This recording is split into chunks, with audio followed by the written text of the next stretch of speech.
Welcome everybody to the Metal Gear episode of Two Dudes and a NES. Or should I say, welcome everybody to Two Dudes and a NES. Be very clandestine. We have to be, no, we have to be very sneaky in this episode.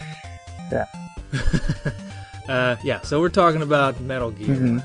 Classic for the old NES. We're actually talking about Metal Gear, kind of trying to line it up with the release of the most recent, I guess it's 5 or 4.5, halfway to 5. I don't know. We'll not hold a candle to this version.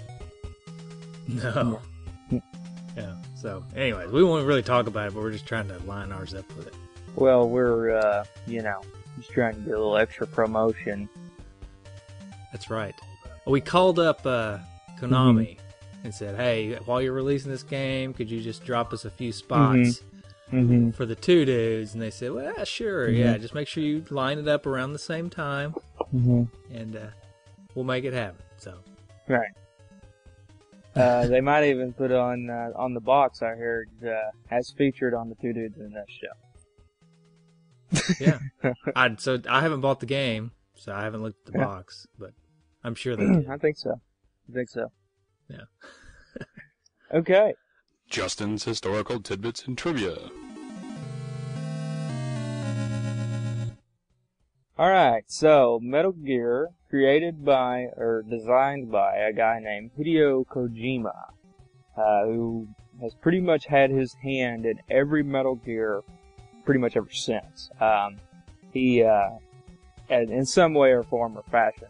Some of the Metal Gears, he was just maybe a producer, didn't actually design, or but he actually, on the upcoming Metal Gear Solid 5, he did everything again. He's back to doing, he directed, designed, and wrote everything. And the original Metal Gear, he was the director, writer, and game designer. He wasn't a producer. I guess he wasn't famous enough or rich enough to be a producer yet. So it was released by Konami in 1987 for originally the MSX2. For some of you gaming guys out there, you probably know what the MSX2 computer was. It was really just a thing in Japan and some parts of Europe. I think the Soviet Union, just communist. It was a communist video game system. Mother Russia. I think Putin still has one. Maybe, I don't know. I'm sure he does. He probably plays this game constantly. Yeah, this does kind of seem right up his alley. The only thing is he wishes he could be Big Boss. Yeah. That's what I hear. I hear he's upset with Kojima because there wasn't an option to be Big Boss. Yeah, he just likes. That's another thing. They really went out on a limb on that name, didn't they? What's his name? What? Big? Oh, well, he's the boss, so what are we going to name him? How about Big Boss? Alright, we'll go with that. Moving on. Next. Well, maybe it was something better in Japan. I don't know. Well, it seems like they had a little issue with the translations. Several of the characters' names did change over time. But I don't remember reading anywhere that Big Boss was ever called anything different. I think Big Boss has just always been Big Boss. Well, he was called something different. I can't remember. Aaron Hickman actually posted on our wall a part of the manual, and he was called something ridiculous. I'll find it while you do some more history, and we'll come back to it. So, Mr. Kojima was brought in on this game by Konami. He was asked to take over the project from a senior associate. So Metal Gear was intended to be an action game that featured modern or kind of futuristic military combat. But what Kojima found was the MSX2's hardware actually limited the number of on-screen bullets and enemies. So he didn't really like that because he couldn't really create the game that he wanted in order to put the true action game that he felt. So he actually changed the focus of the gameplay from kind of a shooting down the enemy to just avoiding the enemy. And that's what we were talking about. Metal Gear has always been this kind of clandestine mission game. So, to kind of fast forward a little bit, in 2011, Hideo Kojima took to Twitter and started showing some of the original designs of the levels, the original scripts, handwritten, of him when he was working on this game. It's all in Japanese, really. And this is where he showed the original cover sheet. It looks, says version 1, Metal Gear Intruder. So that was the original name. Intruder was actually part of the game. And he showed the plan, and it had a big red stamp on it, which the stamp, is in Japanese, but it stands for rejected. I don't know if it was rejected by Kojima himself or by superiors, but Probably. he was rejected at some point. But then I guess brought back. So when it was released on the MSX2 in Japan in July 7th, 1987, and an English version was later released in that same year for Europe.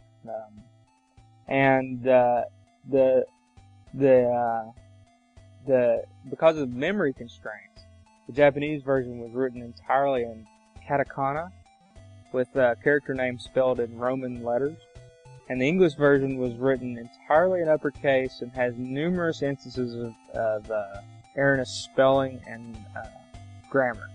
So I don't know if anybody's out there has probably played the MSX2 version. Probably some people that are listening have played that version.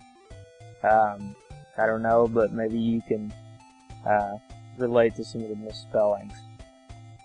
Well, there were some great misspellings and such in the NES version, which a lot of people call it, and this may be racist, but I'm going to say it anyways because this is what people call it.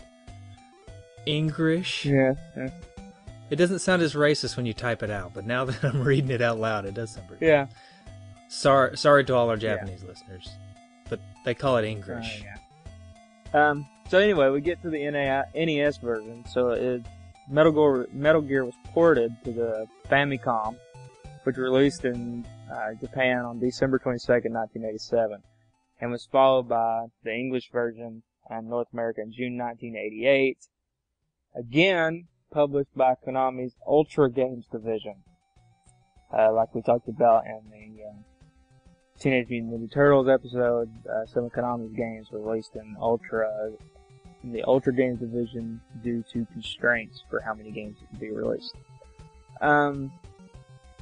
It was actually developed, though, by another Konami division at Tokyo. They were given the source code, and then they had to make changes that it was actually led to Kojima, the original designer, disowning it for a while. For a while. I think he comes back to it once it becomes so popular. And then this guy, I don't even know, here I go again with these Japanese names. Masahiro Ueno? He worked as the programmer. I think what you need to do is you need to just sound angry when you do it. Yeah.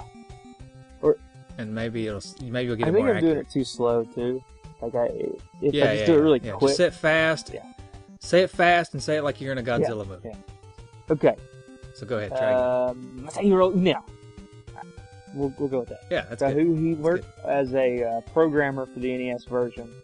He stated that the staff was actually under some pretty stringent deadlines. Was only given 3 months and was ordered to give it make it as different as possible from the MSX2 version.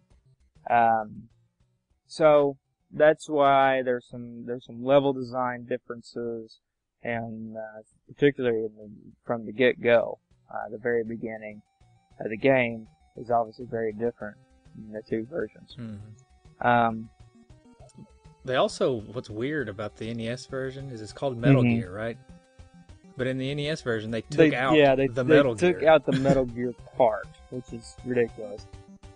And replaced it with like a supercomputer. Yeah, it's, the Metal Gear boss is replaced by a supercomputer guarded by 4 enemies or soldiers. Despite that, despite some criticisms it received from that, it was a very popular game.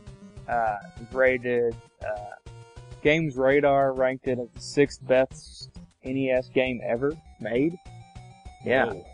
I don't know about that. Now this one probably is a little low in my opinion, but Nintendo Power's top 200 games list listed it at 104. I would maybe put it in the top 50. Not 6. Maybe. Not 6. No, definitely not 6. But, maybe 104. 104, it's kind of two ends of the spectrum there. 104 is kind of, I think, low. 6, way too high. So, it's I'm thinking like in the 50s or 60s. Somewhere around in there. Now, this is one interesting thing about the game. It was very successful. It led to actually 2 different sequels.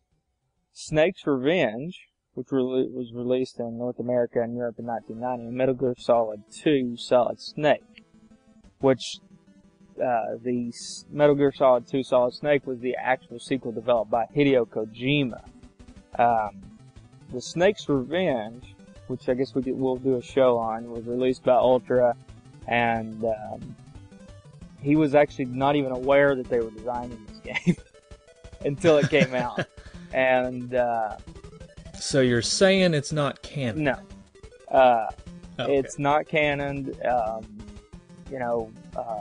So Snake's Revenge came out. Once Snake's Revenge came out, I guess Kojima was kind of aggravated. He designed his own sequel. He's like, nope, that's not the sequel. I'm doing my own sequel. They released it for the MSX2. Released. And Putin rejoiced. Yes. Putin, big fan, came out and, in big support of that game. I think, did we make references to Vladimir Putin on the last episode too? Are we about to have 2 references? We've made some Putin references. Are we going to have Are we going to have a Tom Arnold would be impressed and like a Vladimir Putin rejoiced? Like 2 separate ongoing things? God. Yeah. Oh boy. So that, and also, it was a futuristic game design, but actually I guess the futuristic part now is actually in the past. Were you able to pull up what Aaron Hickman said Big Boss's name was? I was, and I also dug out my old manual, so we can read from the manual whenever the game starts. But his name, the bad guy, his name in this, I guess was retrofitted to Big Boss, because I'm looking through the manual and it doesn't actually say Big Boss anywhere. It actually says Colonel Vermin Katafi. There you go. So, but this is another Konami Ultra game, so this manual is actually pretty good. It's along the same lines as the intro, so I'll have to read the intro whenever we actually get to the game. Yeah, definitely. That's pretty much it. I mean, as far as what I've got, we can talk about these player names, which are pretty interesting. Gray Fox, Dr. Petrovich. You gotta say Dr. Petrovich and his daughter, Ellen. It's weird. It's like the game was designed, like, the doctor's daughter was kidnapped by the enemy to blackmail her father. But then they just kidnapped him again. Now, is this in the MSX version or in the NES This is version? the MSX version, but, yeah. Oh, okay. Alright, well, let's move on. We can, when we talk about the manual, we'll talk about some cool stuff. Alright, so, now I think we'll go on to Michael's requests to find the cart. My request? I think I threw in a re on that, I didn't mean to. Michael's quest to find the cart.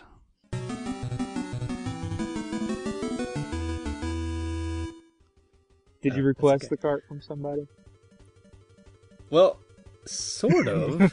I've had this one for a while, and I'm trying to go back in my memory banks to figure out how I actually got this cart. I know I didn't have it like when I was a little kid, and when my mom, I know my parents didn't buy this for me, but I have had it for a really long time, and I'm thinking, and I don't know if this guy listens, but I had a neighbor when I was growing up. His name was Josh. What are you talking about? Yeah. He was my next door neighbor, and if he's listening, he may be listening to this show because I did tell him about it. But he had a bunch of NES games, growing up, and I had a bunch of NES games growing up. But at some point, he got like a PlayStation or something, and like our paths diverged away from the NES. I went like in N64, he went PlayStation, and somehow we did a bunch of game trading. And I think I got most of his NES games. And I think he had this game. So I think where I got this one from was my neighbor.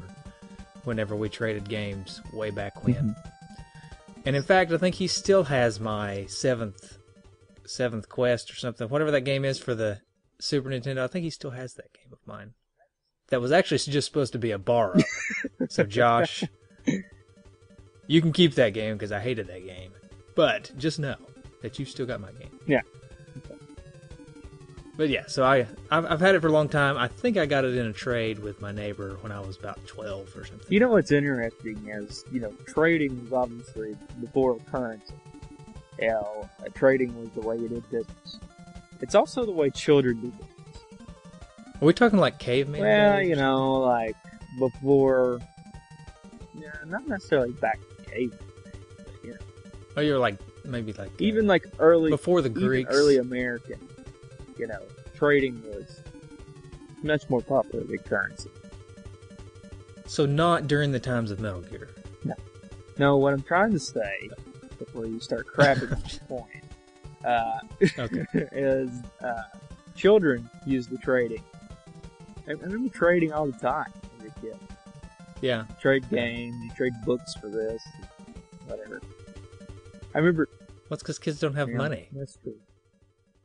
I kind of prefer the trading system myself. Just find something around the house. Like even now, I've trying to make friends with the other people in the retro gaming community, so I don't have to buy games from them. I can just trade something I have that they want, and I can get what I want. Yeah.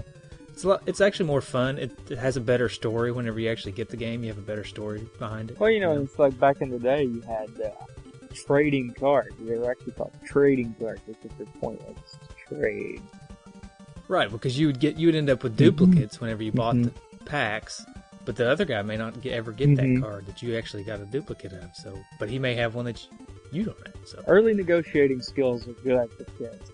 I don't know how. I haven't been on any playgrounds lately. That'd probably be pretty creepy. Probably a good idea. If I just kind of walked up on a playground, and was like, "Hey guys, how do you guys trade stuff?" But I can remember the negotiations, sitting on the picnic bench outside during recess, getting your cards out. Well, I'll give you this and this and this for this. So learn early negotiation skills. Yeah. So. Yeah. So two dudes, lesson of the day. Teach your kids negotiation. Teach your kids. They don't need money. Trade. Teach them how to trade, and even lunchtime trade. I trade you my apple for your banana pudding. Like, was it Brandon that always wanted to trade his hush puppies for fish? No, that was Carl. He didn't like fish. Okay, quick tangent for Justin and I. I went back in high school. Justin and I would race to the cafeteria because we knew that we had a friend named Carl. Who didn't like his fish, but he liked hush puppies. We didn't care for the hush puppies. And we didn't care for the hush puppies. We liked the fish. So we would race each other to Carl and be like, okay, Carl, here's our hush puppies. It's like Carl was just like, first come, first serve. Yeah, he didn't play favorites. He was a very straightforward kid, Just whoever got to him first got his fish for hush puppies. Right. All right. Yeah. So you got the game in trade, which is interesting in itself. That you got it in trade. I had the game. I don't know how I got the game. A lot of games I don't know. Like some games, like I know, like we were talking about Ninja Turtles last week. I have a good memory of getting that for Christmas. That and DuckTales. But a lot of games, I'm just like, I don't really know how I got it. Did I get it for a birthday? Did I get it for good behavior? I don't know. Yeah. Well, I guess that's why it's Michael's quest to find the card, because I can make up a good story. Again, I still don't have good stories. Did I really get it in a trade, or did I just make that story up? Oh, we need to call Rob Luther. Maybe he's got a good story about child labor. He worked at a coal mine for 6 months, and his dad bought the game. So, Oh, no. I really do think I got it in trade with my buddy Josh back in the olden days. The game discussion. Anyways, well, let's talk about the game. all right. Let's start off talking about the game by reading from this manual. This is gold. Again, this is paper gold. Konami had some good manuals back in the day. All right. So, Vermin Katafi, terrorist at large. Vermin. His name is Vermin. Yeah, it's Vermon. So it's not like little, vermin like the rats. It's a little different. I guess his friends could call him Verm. I heard Putin named his dog Vermin. Yeah, spelled like the rat, though, right? Can't confirm or deny that. Okay. Colonel Vermin Katafi, a once tranquil shepherd boy who grew up on the remote banks of the Sam River in outer Mongolia with his 27 sisters, turned to terrorism at an early age. I'm sorry. 27 sisters? Yeah. I guess since you have 27, maybe you do run out of names. Because you've got to, I guess even though they're girls, you're going to have to use some kind of like boy crossover names. In the 27. Yeah, I don't know. I think I'm gonna have trouble containing my laughter. So if I laugh during talking about this, I'm sorry. All right. Yeah. On to the next paragraph. Now, after years of pillaging innocent people, he has taken control of Outer Heaven, a small nation on the outskirts of South Africa. Here is the sole tyrant. Scary sounded, like a walking tank that can shoot nuclear warheads. That's pretty scary. It's impressive. So Tom Arnold would be impressed. Tom Arnold would certainly be impressed, and probably a little terrified. Yeah. But not Putin. Putin would rejoice. Putin would rejoice, yes, no doubt. I think Putin really appreciates the, it's not really rags to riches, but maybe rags to evil the story has. Kind of it went from just a poor shepherd boy. There should be a song. Poor shepherd boy becomes the evil dictator. Yeah. Oh boy. Alright, so playing this game, I don't remember playing it when I was younger. I must have played it a little bit and not really liked it and put it back up because I don't have a fond memory of it. Mm-hmm. But playing it now, I realize I'm terrible at sneaking around in this game. Yeah. I could not make it. I could make it into the first base, which I don't even know if that's where I was supposed to go because there's really no direction to where you're supposed to go in this game. You just dropped in the jungle, man. You're just dropped in the jungle, and the first part is kind of straightforward because you can only really go one way. You just got to sneak past the guy that feels asleep and punch a few dogs. And then you hop in the back of a truck and it have started to move. And then you're off to the base. And then you can go in the base. No, but not if you forget to grab the key card, which I did the first time. Because you walk up on all these trucks, right? And inside one of the trucks is a key card. And inside the other truck, it just takes off with you in it. So if you jump in the wrong truck first, you miss the key card. And you just get drove off. Interesting deck. And it makes me wonder why I was so terrible at sneaking because these guys can't see diagonally. Did you notice that? Like you can stand diagonally next to them and they can't see. Yeah. Also, some examples of the bad grammar in the NES version. Like one quote is, "Contact missing our gray fox." The truck have started to move. Yeah, I tried to make a few references quickly without actually bringing them out. But yeah, the truck have started to move. And also mentioned as I walked past the first guy who feels asleep, he feels. I feel asleep. Yeah. Like he falls asleep, right? And then he wakes up and immediately yells, "I feel asleep." I didn't know sleeping was a feeling. Motion. Yeah. Yeah. So. Mm-hmm. Another thing about those trucks, right? I know I'm just kind of jumping all over the place because I took notes while I was playing the game, but I didn't really make it very far, so I didn't really get any story. So I just took all these random notes about things that happened to me. So another thing that happened to me was you get in the truck, right? And it have started to move, and then you drive off. Or you can get in another truck, and it have started to move, and you drive off. And then you can get in another truck, and it have started to move, and then you drive off. So you can be driven all over this base, and really have no idea where you're going, which is what happened to me. I just kept jumping in all these different trucks, and I went everywhere. And then all of a sudden, at one point, I drove to this place where a big tank started coming down after me, and it's just.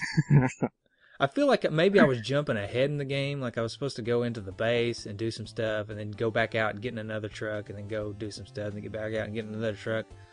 But the game let me do it. So, of course, if the game's going to let me do it, I'm going to go ahead and do it, you know? Yeah.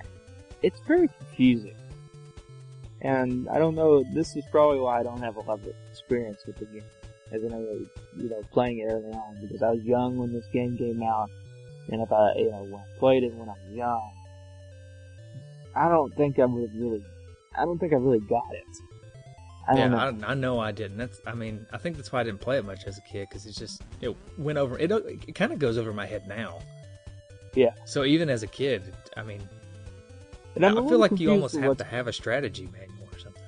I'm a little confused at what's going on. Wouldn't it be better if, okay, so essentially the people on the base are going to try to kill you, right? You're the bad guy. You're an intruder. Right. So you get in the truck, and they decide, instead of just killing you, we're going to drive you to another part of the base. And then just kill you there? I don't know. I guess they technically don't know you're in the truck. I don't know. Well, it have started to move after you get in it. Right, so it almost seems like, oh, we got him now. Let's drive him over here. Yeah. Take him to the tank. Which actually was pretty effective, because I definitely died at the tank. Because I didn't have any. You don't have any weapons at the beginning. You really don't have anything but like a pack of cigarettes. Right.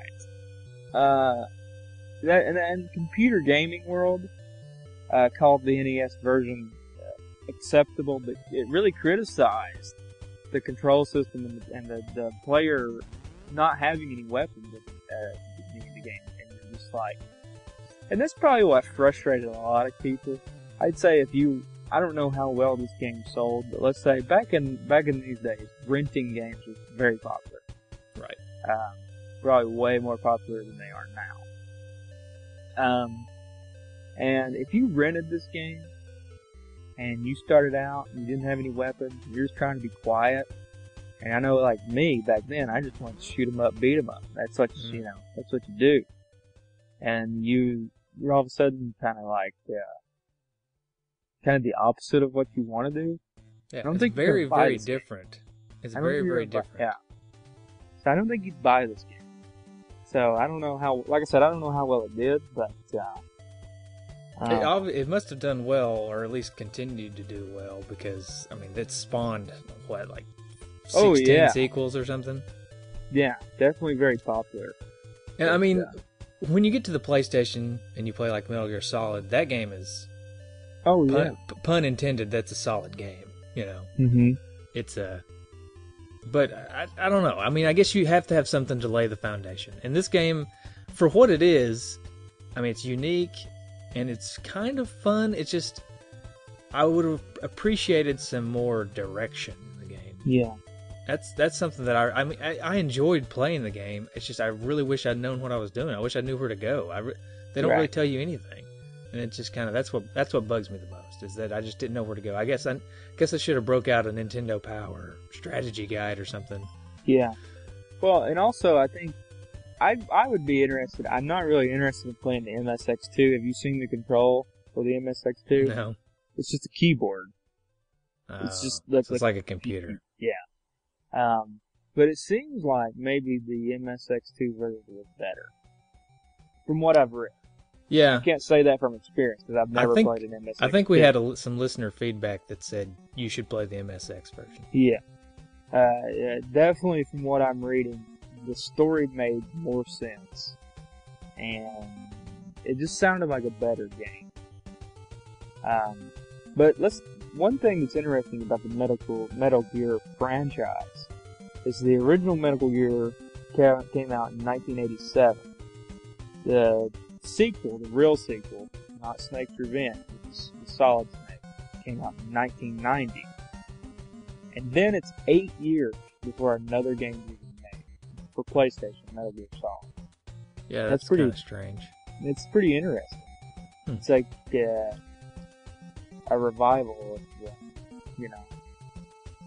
an old game.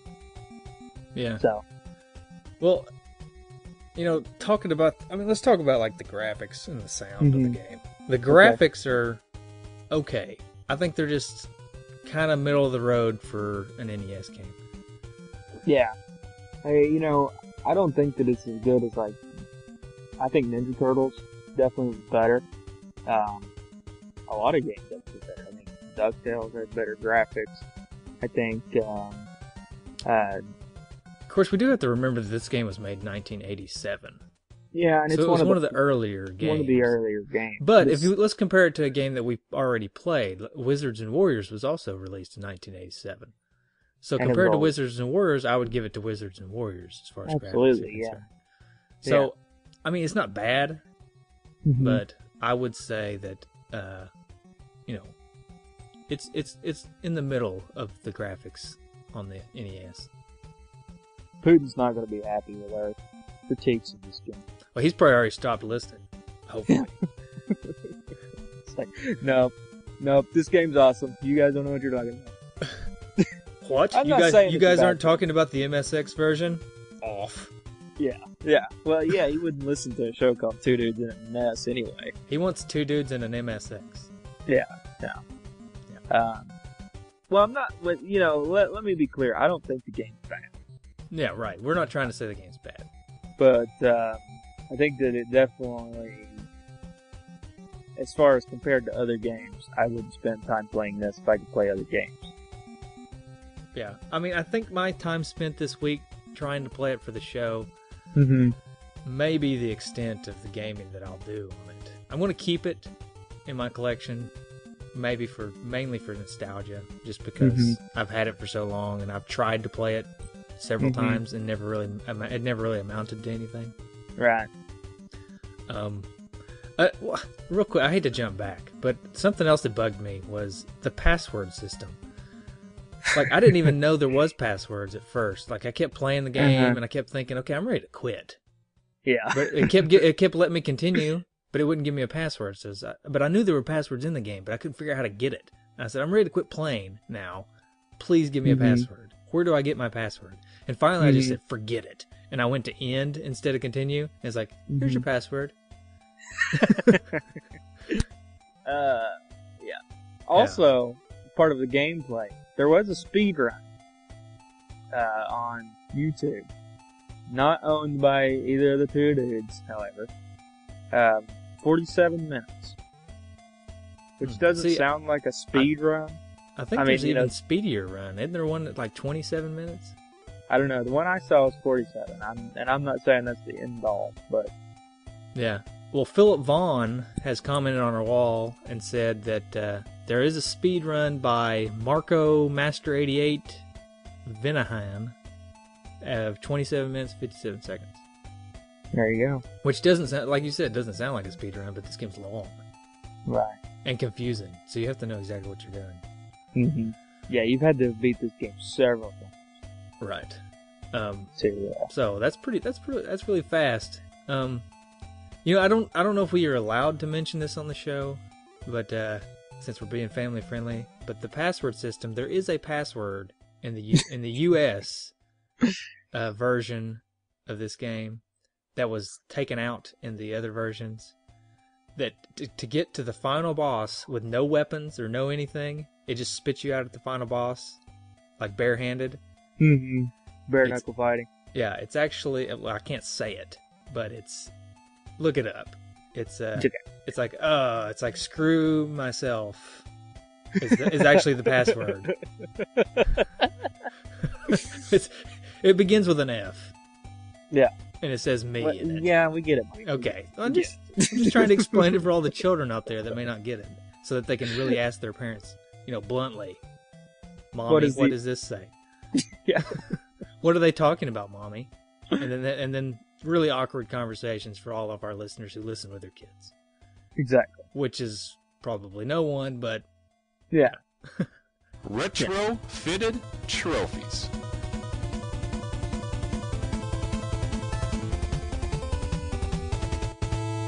All right. Did you come up with any cool trophies for the game? I did. I came up with one called Michael Vick, which is punch 5 dogs to submission.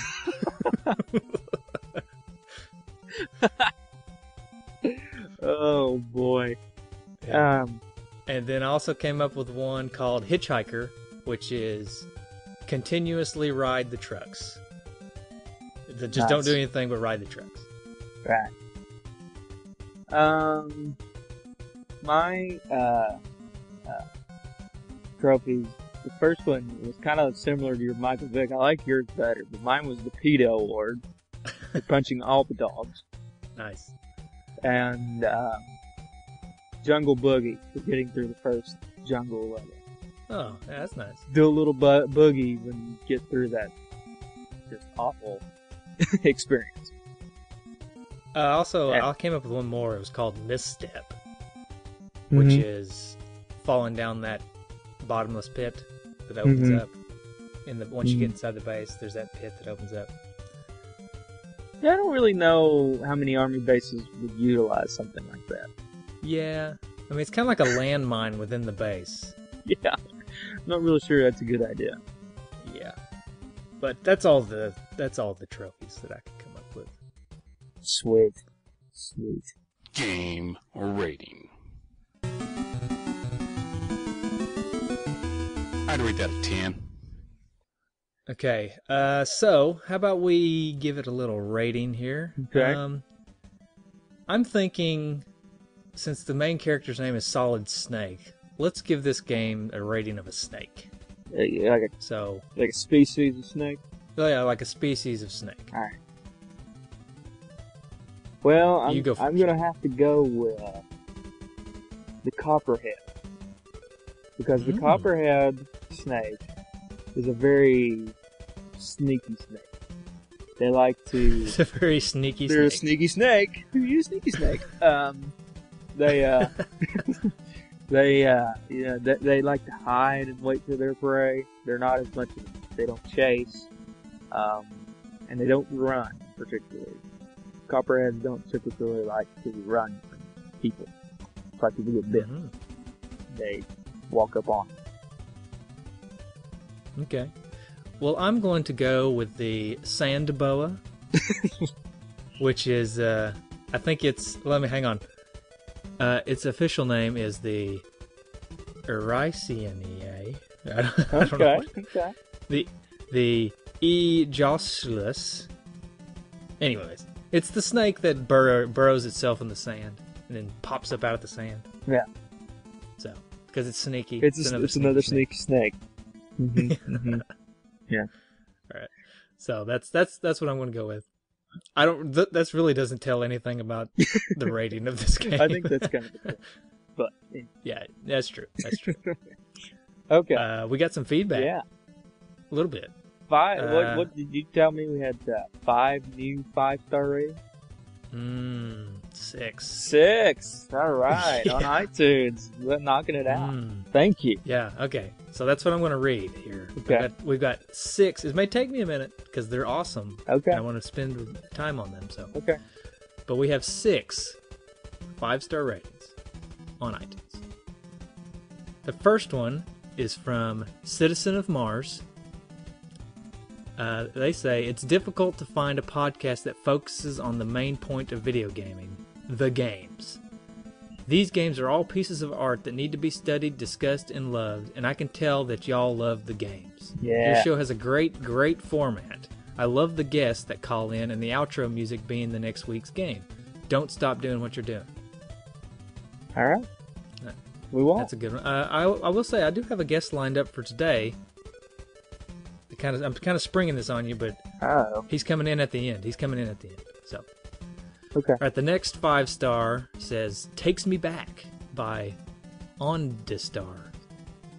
It says, first, thanks for helping me remember the greatest video game system ever made, in my opinion. While we're here, I'm going to purchase every NES game you review in order. My wife loves the idea. I have enjoyed every episode, and I look forward with much anticipation to each one. Thanks for your hard work and dedication. It makes beginning my work week a lot more tolerable. Awesome. All right, I love that one because he's going to buy the games and play them with us. It's a good one. I think that's awesome. Yeah. All right, the next one is a 35-year-old not cool anymore guy feels at home again. His name is Move Right. Says, you guys are awesome. I was browsing podcasts to listen to while I work at my antique furniture shop. You guys bring me back to the best days. I can remember 1986. I was 6 years old and I bought a NES. Love your show. It's amazing. Don't know if you take requests, but how about Metro? Well, for 5-star review, we will definitely take requests. We'll try to play that one soon. Yeah. So, yes. Yes, we do take requests. Anybody else out there want to give us a 5-star? If you drop a request, we'll try to get it done within like a month. Mm-hmm. All right. I Love the Show by HGHKHKGK. No, I don't know. It's a bunch of letters. HGKHKG. That's it. This is my favorite retro gaming podcast out there. Just two average guys hanging out and reminiscing about awesome video games. It's a lot of fun. Mm-hmm. It is a lot of fun. All right. It is a lot of fun. We have a lot of fun doing it. DDubs777 says, one of the best podcasts on my rotation. Tom Arnold would indeed be impressed. Yeah. So, I'm hoping that Tom Arnold eventually will be impressed enough to come on our show. I wonder if he's heard yet. Probably not. I don't know. I mean, I'm thinking not, because we've probably got, maybe 1,000 to 2,000 listeners out of all of the United States. Yeah. I doubt that Kevin Bacon's 5 degrees of separation has kicked in yet. It'll get there. It'll get there. All right, and the last one is from Mr. Zahn. Says, these guys are funny and knowledgeable. Great podcast for anyone who grew up playing these games and or enjoy them today. I didn't even realize they were working clean, no naughty language, until it was pointed out. While I don't have any problem with cursing or adult content, I think it does take a good personality and sense of humor to be family friendly and still be entertaining without dumbing down anything. And that's quite the compliment for us. I appreciate that. Yeah. That we can still remain funny while being family friendly. Yeah.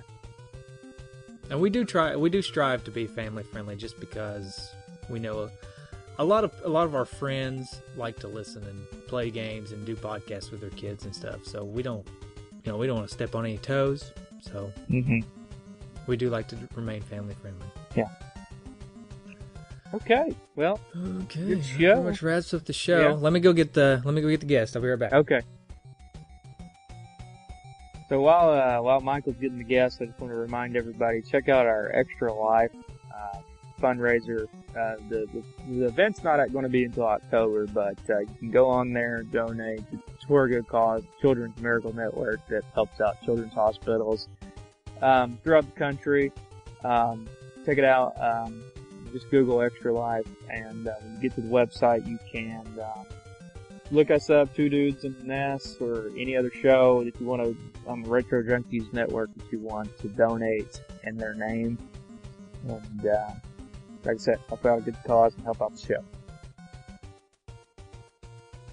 Okay, so he's here. I tried to get Michael Bain or Sean Connery, since the cover of the game is kind of designed after them. Yeah.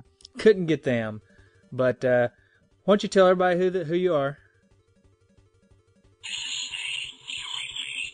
Yeah, we read you, Snake. Thanks for coming on the show. Say it one more time, just in case anybody didn't hear you. Okay. Yeah, we read you. Okay. Yeah. So, I just want to know, Snake, what did you think about the NES version of Metal Gear?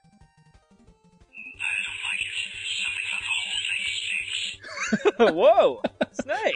Okay. Okay. Wow. Okay. Was there problems in production? Something you didn't like, or what happened? Why? Don't get careless. That's when things always turn sour. Well, So, you think they got a little careless, huh? Okay. yeah. Well, maybe it was because of that 3-month deadline. What's that, Snake? What'd you say? Adam? I don't know who Adam. I'm trying to answer your question. Well, You're making me a little nervous. Okay. Okay. don't look at us. Look, you're gonna have to tone it down a little bit. Major Tom, you're kind of breaking up. Are you on one of those old radios like you were in the game?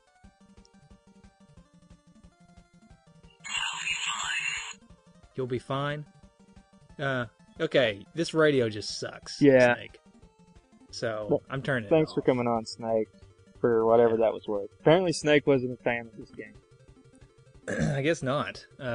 Maybe he had some PTSD from, He what said he it went through. stinks.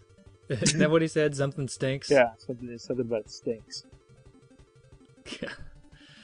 Okay. I guess we can kind of wrap the show up. One more thing is I did put a poll up, but not a whole lot of people voted. But I wanted to know what everybody's favorite boss from the game was. Yeah. And 2 people voted for Machine Gun Kid, and 1 person voted for Big Boss. Mhm. So, Machine Gun Kid wins. He rules the day. There you go. He's everybody's favorite boss character. So, everybody All right. remember, check us out, nesdudes.com. That's our website, show notes. Listen to the show there. You can read little tidbits about the show. Like us on Facebook. Follow us on Twitter. And always, thank you for telling a friend and loved one or coworker or person on the street. Right. And big thank you to reviews on iTunes. Yeah. You guys are, these 5-star reviews, we've got like 20 of them now, Yeah. and that's just crazy. That's what keeps us at the top of the list when people go searching for us on iTunes. And that's what gets new listeners. New listeners mean more and more. The show is going to get better and better, and the show keeps going. So, Right. So, if we don't have any listeners, we don't have any motivation. Right. So, yeah. So, reviews, they're great. If you don't listen to us on iTunes, whatever you listen to us on, if they have some kind of review system, I'm sure it kind of works the same way, where if you give us a thumbs up or something, it probably bumps us up on the list. So, and the more people that listen, the more people, if you get together on Facebook, I've noticed that some of our listeners have gotten together and they chat back and forth on Facebook Yeah, and Twitter and yeah. stuff. So, make friends, right? Yeah. That's part of this game. Justin and I have made a ton of new friends doing this. yeah. Excuse me. All right. All right. So Thanks for here listening. comes the noises for the next game, or the music, or whatever it is. The noises. I'm actually just going to play a bunch of bleeps and bloops. All right. Thanks, everyone. All right. See ya.